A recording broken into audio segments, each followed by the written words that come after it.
సరికొత్త రికార్డు సృష్టించిన మహాలక్ష్మి పథకం 200 కోట్లు దాటిన మహిళల ఉచిత ప్రయాణాలు. నేడు రాష్ట్ర వ్యాప్తంగా ఆర్టీసీ డిపోల్లో సంబరాలు.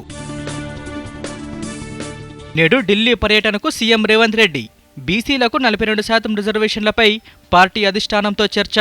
రాహుల్తో పాటు సోనియా గాంధీతో సమావేశమయ్యే అవకాశం. రెండో రోజు చర్చ లేకుండానే ఉభయ సభలు వాయిదా. పార్లమెంట్ను స్తంభింపజేసిన బీహార్ ఓటర్ల జాబితా వ్యవహారం.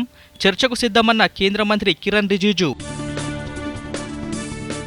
ధన్ఖడ్ రాజీనామాను ఆమోదించిన రాష్ట్రపతి. ద్రౌపది ముర్మును కలిసిన రాజ్యసభ డిప్యూటీ చైర్మన్ హరివంశ్. నేటి నుంచి ప్రధాని మోదీ విదేశీ పర్యటన. 4 రోజుల పాటు బ్రిటన్, మాల్దీవుల్లో పర్యటించనున్న మోదీ. వాణిజ్యం, భద్రత, ప్రాంతీయ సహకారాన్ని పెంపొందించడమే లక్ష్యం.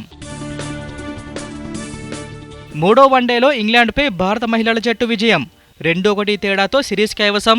మాంచెస్టర్ వేదికగా ఇంగ్లాండ్తో నేటి నుండి 4th టెస్టులో తలపడుతున్న టీమిండియా.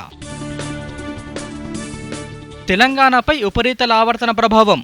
హైదరాబాద్ సహా రాష్ట్ర వ్యాప్తంగా వర్షాలు. నేడు పలు జిల్లాలకు ఆరెంజ్ అలర్ట్.